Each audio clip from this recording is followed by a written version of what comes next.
Hola a todos y bienvenidos a un nuevo programa de Efecto Tamagotchi, el podcast que repasa la cultura pop de los años 90. Como sabéis, partimos del libro también titulado Efecto Tamagotchi, que edita Héroes de Papel, para hablar de todo aquello que nos engatusó durante los 90 y los primeros 2000. En esta ocasión, hablaremos de uno de los fenómenos que sin duda más marcó a esta época, Pokémon. La saga creada por Satoshi Tajiri dejó huella en todos los nacidos en los 90 e incluso hoy día sigue siendo una de las franquicias más ricas y queridas por todos. Así que para hablar de esta saga de videojuegos, animes y mucho más, hoy tengo el placer de presentar a Juanpe Prat, periodista de videojuegos, subdirector de Games Tribune Magazine y buen amigo. Bienvenido, Juanpe. Muy buenas, querido Juan Carlos. Yo soy Juan Carlos Aloz y esto es Efecto Tamagotchi.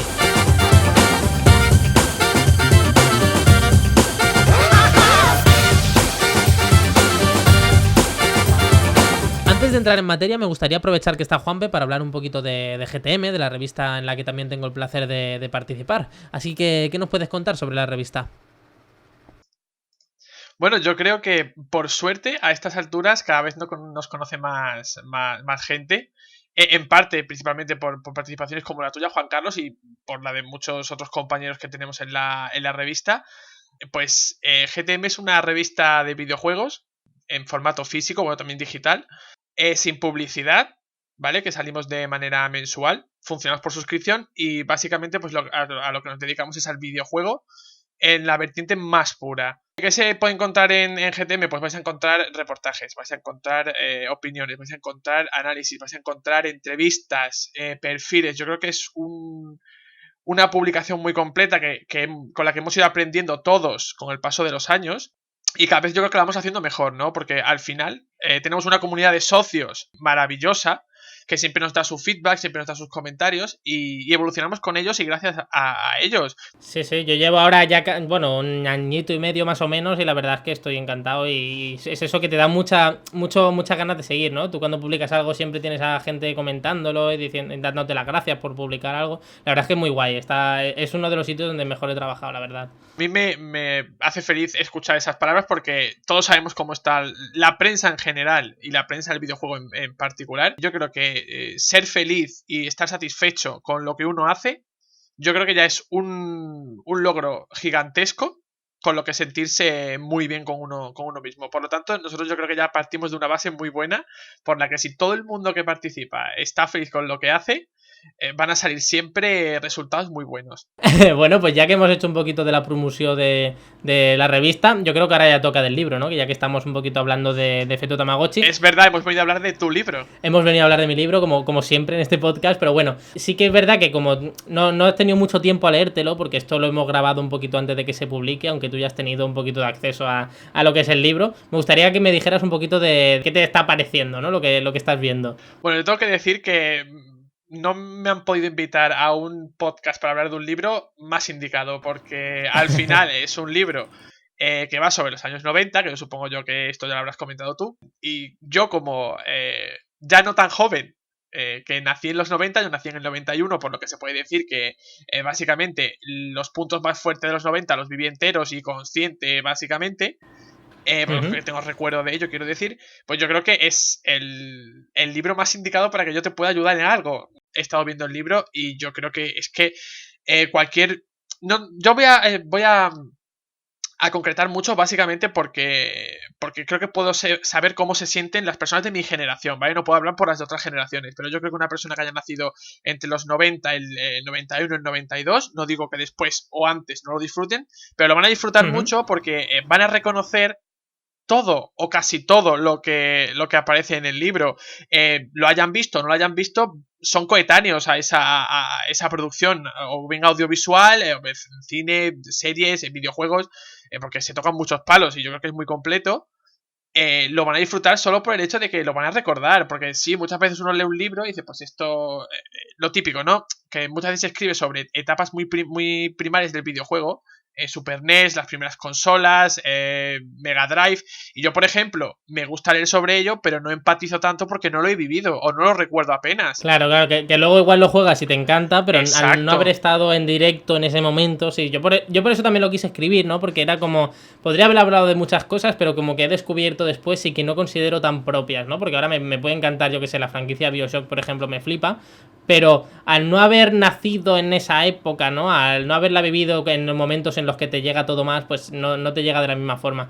Y lo que sí que me llama la atención mucho de lo que como comentas es eso, de que todo es reconocible, lo hayas visto o no, y sobre todo lo que buscaba con el libro era un poco que exploráramos más allá, ¿no? De también cómo somos o cómo hemos crecido a través de lo que veíamos, ¿no? Y creo que eso es un poquito la gracia que tiene también el libro. Claro, y es que yo creo que al final todas las épocas tienen su importancia en la cultura, ¿no? Todas tienen un impacto cultural y yo creo que el momento de los 80 ya ha pasado. Es decir, se ha estado rememorando durante mucho tiempo esa época que ha sido muy, muy buena, claro que sí, pero hay que reivindicar los 90. Al final es un ensayo abierto a todo el mundo que lo quiera leer y quiera descubrir un poquito de la época, pero es verdad que está dedicado, bueno, pues a la gente como yo, al final, que vaya a decir, hostias, que lo reconozca todo, que recuerden, porque yo te lo decía antes, se me han empezado a venir a la cabeza recuerdos de series y de películas y de, bueno, de diferentes ramas culturales que yo... claro, que en ese momento tampoco te piensas tú que puede ser gran cosa. Pero yo te lo digo, ha sido ver. Esto voy a hacer un poquito de spoiler sin que te importe, Juan Carlos. He visto ahí a Piperán o a la banda del patio, que al final son series Disney que seguramente mucha gente ha visto. Y yo te digo que me ha recordado muchísimo cuando yo era más joven todavía. Con la merienda, ¿no? Exactamente. O los desayunos de los fines de semana, que te levantabas un poquito más tarde o incluso muy temprano, te quedabas dormido y luego pues, te despertabas otra vez y otra vez a ver la tele. Cuando realmente, al final, nosotros no teníamos preocupaciones. Y disfrutábamos. Qué época, Juanpe, qué época, por favor. Exactamente. Bueno, yo ya no quiero decir mucho más. Yo lo que ahora quiero decir también es que una de las primeras ideas para llamarle a este libro era Generación Pokémon. Y para eso estamos aquí, para hablar, ¿no? Porque ¿por qué quería llamar yo así al libro? Porque aunque al final me he decidido por el Tamagotchi, por diferentes causas que ya os expliqué en el primer podcast, sí que es verdad que Pokémon es un fenómeno que al final lo encumbra todo, ¿no? Y ya que estamos aquí, pues me gustaría preguntarte por qué es tan importante esta franquicia, Juanpe. Pues a ver, yo creo que con que los dos... aspectos que has comentado realmente serían una respuesta. Es decir, que tú considerases llamar al libro Generación Pokémon ya dice mucho. Y al final, Pokémon también bebió mucho de Tamagotchi, ¿no? Al final es una mascota de bolsillo. O sea que ahora hablaremos de ello, pero sí. Todo va relacionado. Antes es innegable que era más fácil innovar, ¿no? Y sobre todo en una industria que estaba dando sus primeros pasos hacia un crecimiento mucho, mucho mayor.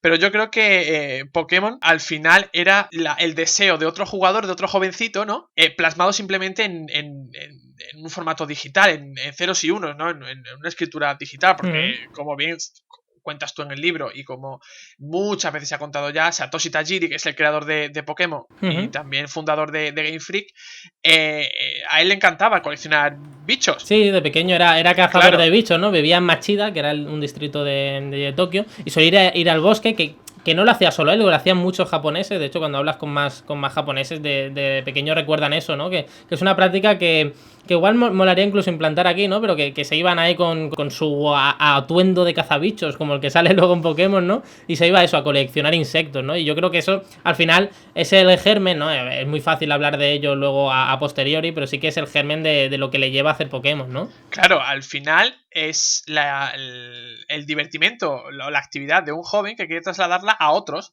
Es decir, pues si esto me gusta a mí, ¿por qué no va a gustarle a los demás? Y al final yo creo que consiguió una fórmula muy, muy curiosa, muy innovadora, porque hasta ese momento tampoco es que se hubiesen creado títulos parecidos, ¿no? Porque al final no solo era capturar, ¿vale? Era combatir, era entrenar, era forjar una amistad, porque aunque realmente las mecánicas de afecto se hayan desarrollado mucho después, los jugadores ya... claro, ya querían a tus Pokémon, claro. y sí que le podían poner un nombre, ¿no? Que eso sí que llamaba la atención. O sea, tú podías llamar a tu Pikachu Ramón, y eso ya era tu Ramón, claro, no era el de otra persona, tú ya creabas unos lazos afectivos con tus Pokémon, aunque estos solo fuesen un sprite digital, una figura digital que realmente a veces no tenía ni una forma muy definida, que digamos. Pero pues ahí lo tenías, era tu equipo Pokémon, ¿no? Tú querías completar la Pokédex, tenías un objetivo, que además realmente estaba todo muy bien hilado, porque el entrenador, aunque era un jovencito, que no pasaba de los 10 años realmente, una edad muy temprana, si nos ponemos a pensar. Sí, es un poco raro, ¿no? Eso que te dejen ahí, claro, pero, en el mundo libre, pero, solo con 10 años. Pero realmente impresiona ver cómo el mundo era diferente entonces.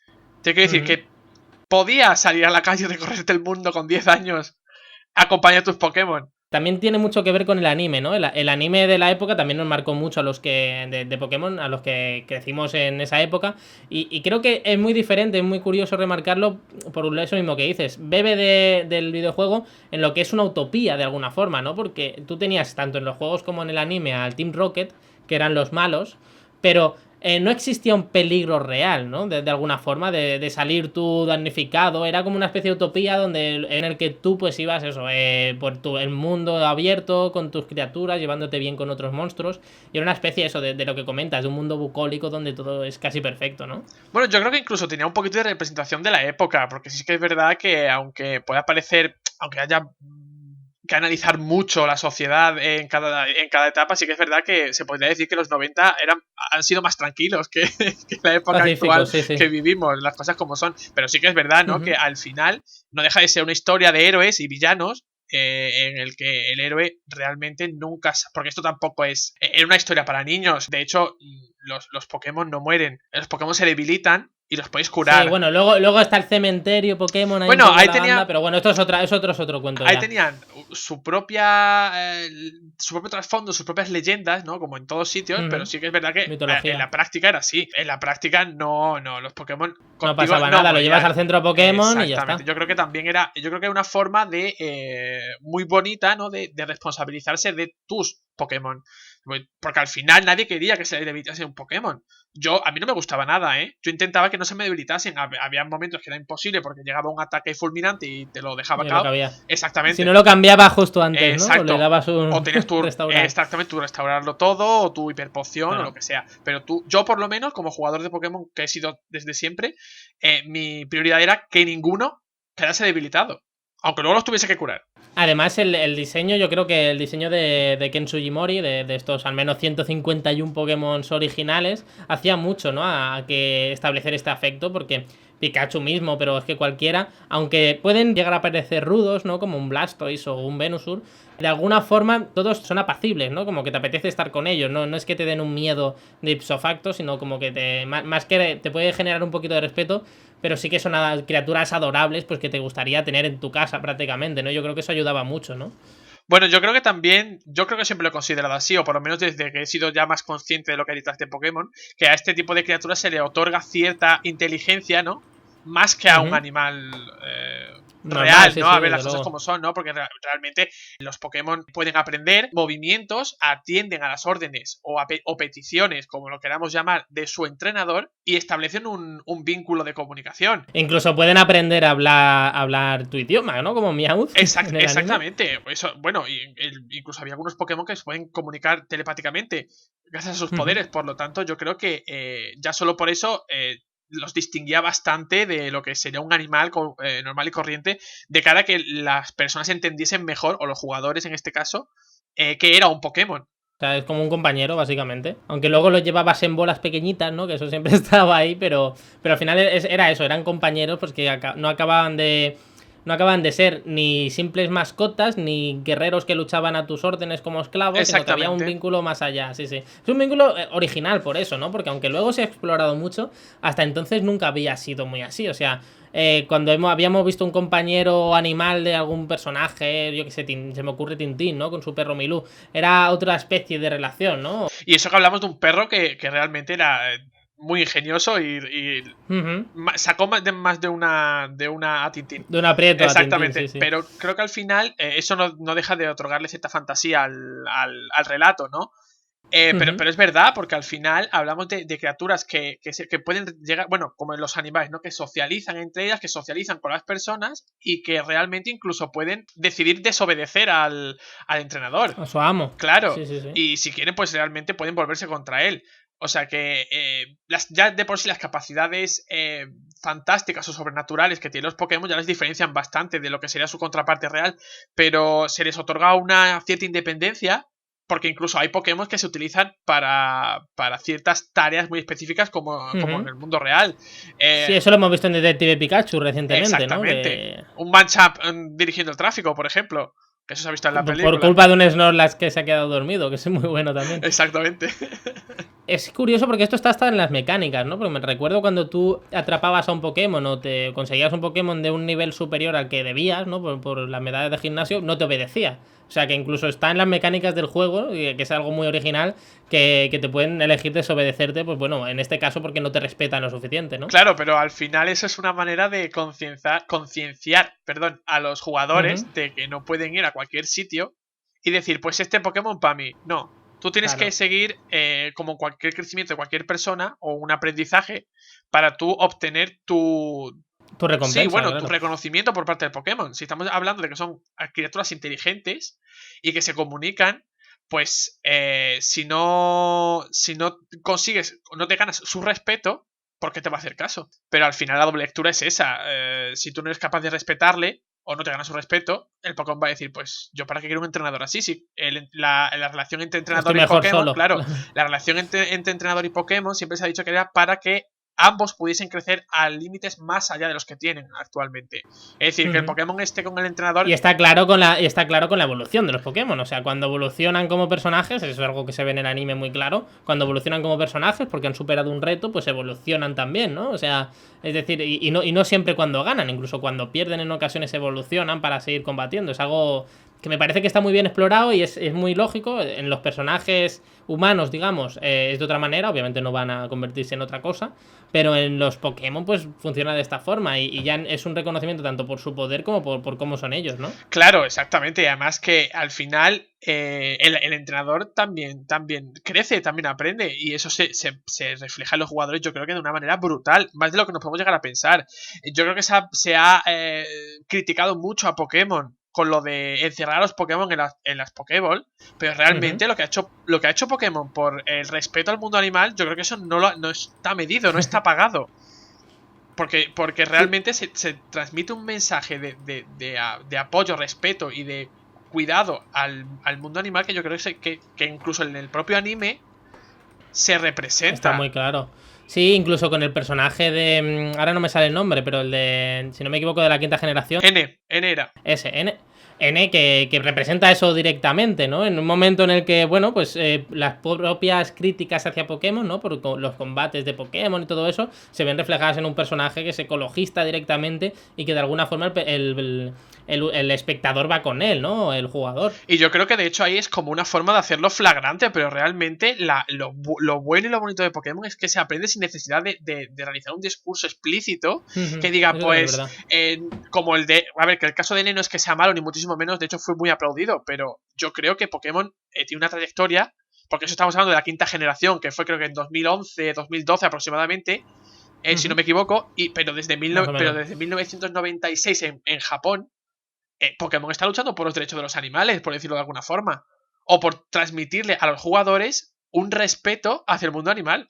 Además es algo muy, muy japonés, ¿no? O sea, tú miras las películas de estudio Ghibli, ya tienen eso. Ya tienen los protagonistas que intentan preservar la naturaleza ante los monstruos o ante las personas que quieren acabar con ella, ¿no? Ya ves a esos personajes que ante todo imponen, ¿no? Nausicaa en el Valle del Viento es eso, es preservar la naturaleza, preservar los animales, preservarlo todo un poquito y creo que es algo muy japonés y que realmente sí que llevan a la práctica, ¿no? Porque sí, así como otros países en su industrialización va mucho más el rollo de acabar con lo que ya tenemos para construir y ser más grandes, aunque Japón crece, pues solo hay que darse una vuelta por el país para ver que respeta mucho sus jardines, respeta mucho sus animales y todo lo que vive allí, ¿no? Claro, sí, a ver, si al final la cultura deja su legado, ¿no? La propia sociedad deja su legado en las creaciones que hace. Y ahora me estoy acordando que es que esto lo hizo bien pronto Pokémon, en Pokémon Oro y Plata. El rival era que me perdone la gente, un desgraciado. El del pelo rojo. Exactamente, que robó su primer Pokémon. Claro, o sea que ya para empezar, desde bien prontito te están diciendo, no robes, no se roba. Eso está feo. Eso es feo. Claro. Eso no está bien. No, y además el Team Rocket son una banda de ladrones. O sea, no hay más. Además descarados, que no lo ocultan. Dicen, no, si nosotros... No, eso va muy, muy de cara. Ellos te hacen un paripé para cuando entran, ¿sabes? En escena, en el anime. Son como la ultraderecha, ¿no? Que al menos van de cara. Exacto. Eso no hay que... No consuela a nadie, pero ahí está.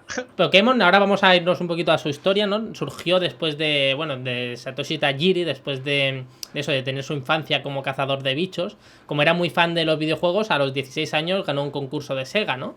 Que al principio quería trabajar en esta empresa, pero bueno, al final siguió por otros lares, creó un fanzine, una especie de revistita con amigos que se llamaba Game Freak, que ahora a la gente ya le sonará ese nombre porque es la compañía que creó Pokémon después. Con Ken Sugimori, que es el diseñador de los Pokémon principales. Y aunque comenzaron con un fanzine, como los dos tenían algunas dotes sobre programación, pues acabaron creando Quinty, que era el primer videojuego que crearon. Pero bueno, ya en Quinty, si te fijas un poquito en los diseños y todo, ya estaba la semilla de lo que iba a ser Pokémon, ¿no? Sí, además que esta época de Game Freak al comienzo es bastante curiosa, por lo menos por lo que yo sé, porque al final, de hecho, ellos querían desarrollar sus propios juegos, pero es que de hecho no tenían acceso a ningún kit de desarrollo. Sí, exacto. Como ahora ya sí los fabricantes facilitan las máquinas a las desarrolladoras para que se pongan a trabajar. O sea que ellos pues hackearon un poquito creo que una... Hackearon, ni un poquito no, hackearon 100%. Entera, una NES creo, una NES sí creo que fue. Una NES. Para desarrollar su primer juego. Y bueno, ya luego el trayecto hasta Pokémon, porque de hecho si no recuerdo mal, el proyecto surgió en la mente de Tajiri mucho antes, bastante tiempo entre antes. finales de los 80. Exactamente. Luego, sí. Y creo que salió como 5, 6, 7, 8 años después de que él tuviese su primera idea, porque no fue fácil. De hecho, explicó el propio Tajiri que tuvo que hipotecar a sus padres para que pudieran seguir con el juego, porque hablaron con Nintendo y después de mucho intentarlo hicieron como una ficha de un anuncio de lo que se hablaría en el patio de colegio después de que saliera este Pokémon, ¿no? Y hablaban de bueno, te cambio mi dragón rojo por mi tortuga azul y estas cosas. Y comenzaron así y convencieron a Nintendo después de mucho intentarlo, porque en principio les dijeron que no, porque quién eran estos chicos que no quieren vender un juego, ¿no?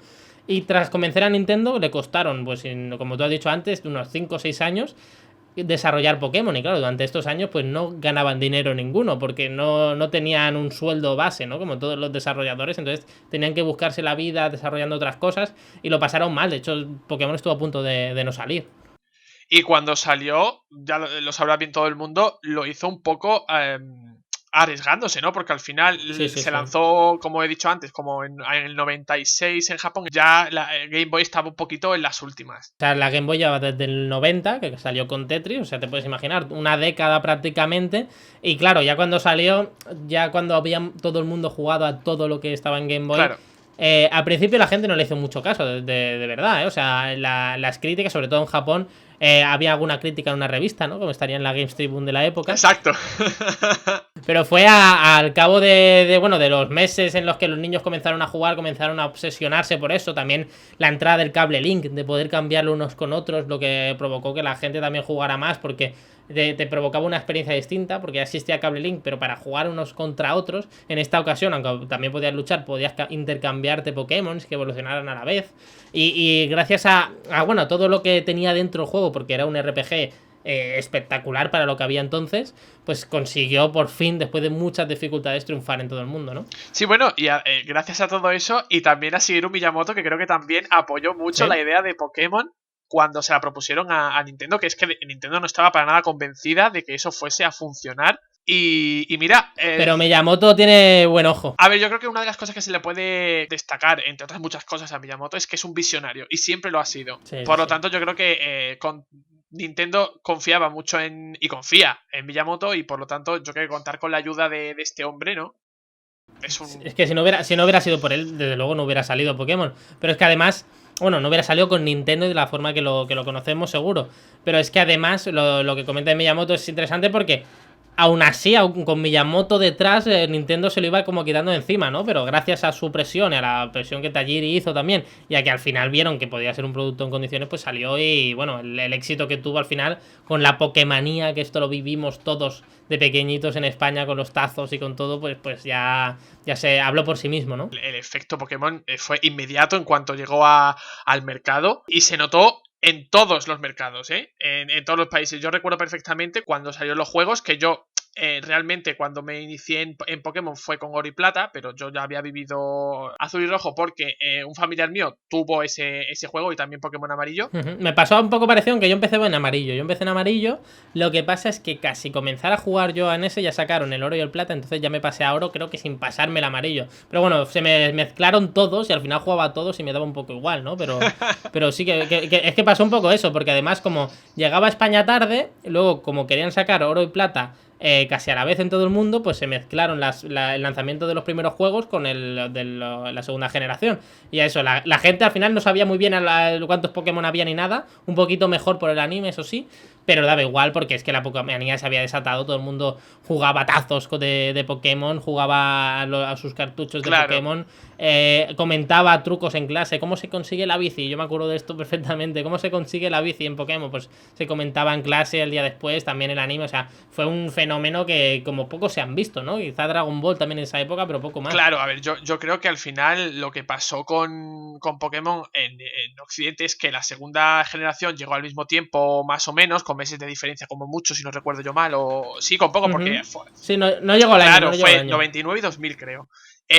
Lo que había pasado con la anterior generación es que pasaron 3 años, creo, o un poquito menos entre Japón y Occidente. Por lo tanto, en nuestro país se notó la compresión en la salida de los juegos. Y yo realmente me acuerdo de que fue mi primer Pokémon en propiedad, porque me regalaron mi Game Boy Color con este juego.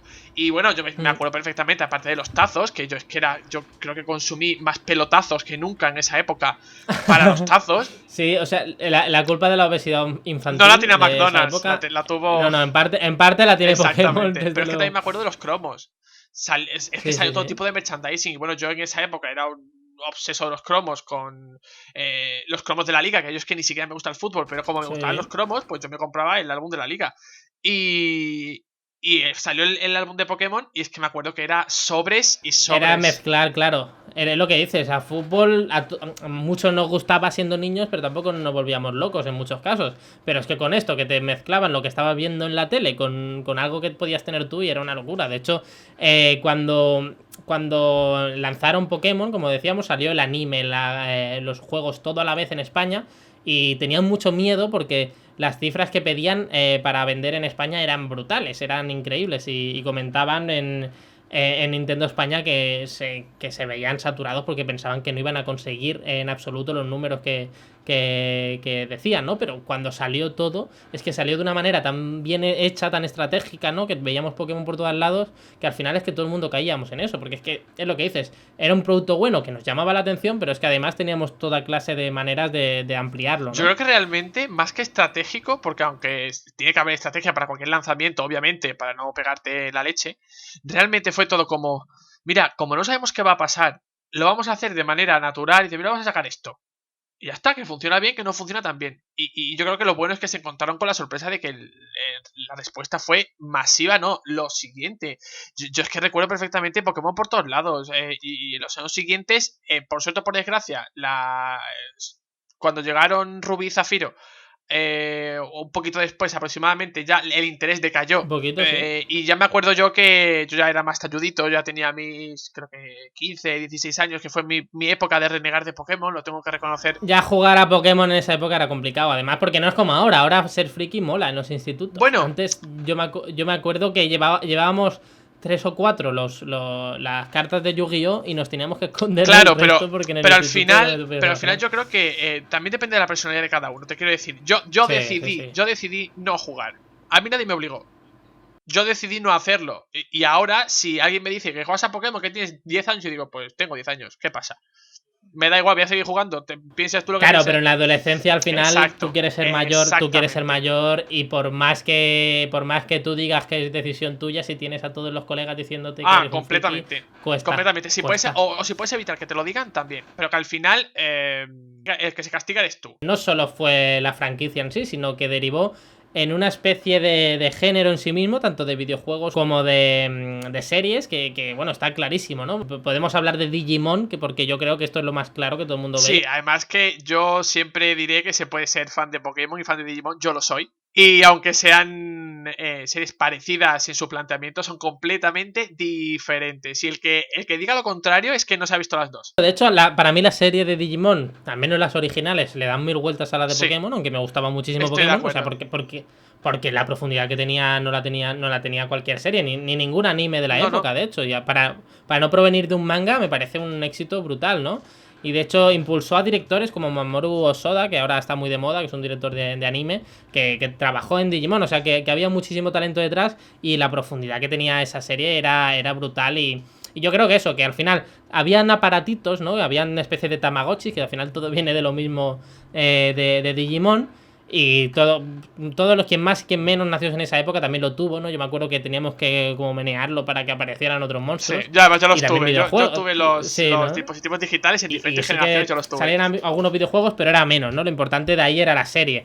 Y al final le ocurrió igual pues con muchos otros como Beyblade o Yu-Gi-Oh, que también tenían sus productos derivados, que eran las peonzas y las cartas, que al final se convirtió todo en una especie de aprovechar el producto a través de una fórmula perfecta, que es la de Pokémon, ¿no? Claro, pero lo que pasa es que lo que ocurre con estas series derivadas, que ya las has mencionado tú, ¿no? Has dicho Digimon, has dicho Yu-Gi-Oh, Beyblade, bueno, a mí se me ocurren otras muchas que además las mencionas tú en el libro, como además que esto me encantó, lo de Monster Rancher, porque es que yo pensaba que era el único que lo había visto.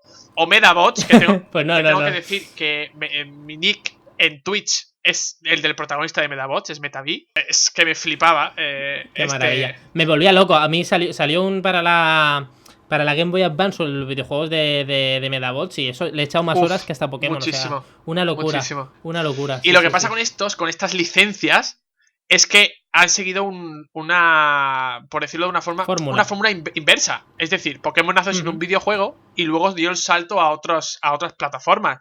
Mientras que Digimon fue o bien un manga o bien una serie animada y dio el salto a los videojuegos, que yo creo que es precisamente a lo mejor por lo que no ha tenido tanto éxito, porque ya estaba predominado todo por Pokémon. Al final es lo que tiene, que funcionaba mucho en la época, pero que tenían su caducidad, mientras que Pokémon, al haber sido un producto más casi manufacturado, ¿no? De escultor, pues ya trascendió mucho más. Venía de todas clases. Medabots era un manga, Digimon lo primero que salió fue un juguete con el Tamagotchi.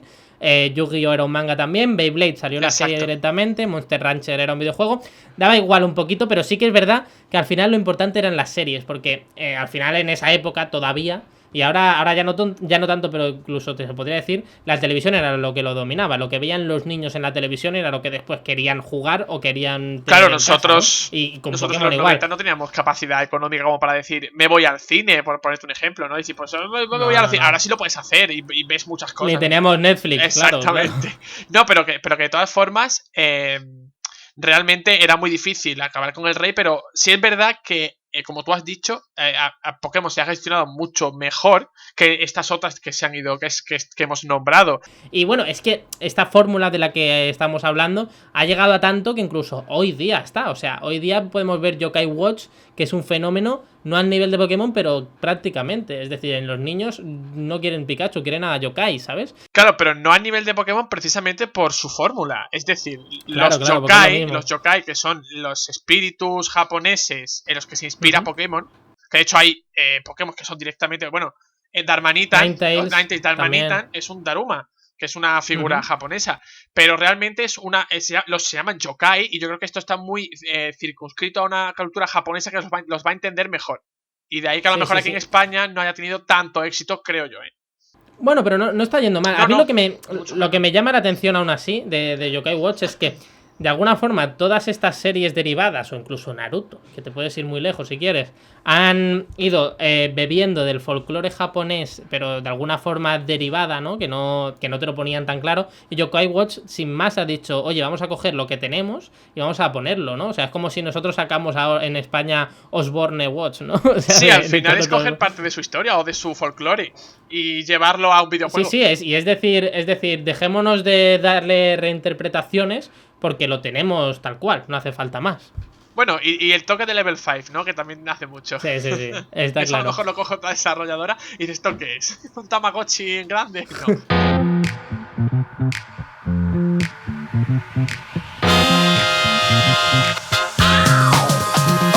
Son muchas cosas de las que podríamos hablar, pero tampoco quiero pasarme hoy. Así que, por desgracia, y después de todo lo que hemos ido comentando, esto ha sido todo por hoy. Así que espero que hayáis entrado en nuestra Pokéball de nostalgia, ¿no? Y que os hayáis encantado en este nuevo programa de Efecto Tamagotchi. Y recordad que podéis recomendar de qué hablaremos en los próximos programas. Y siempre podéis saber más pues comprando el libro, ¿no? Que para eso está.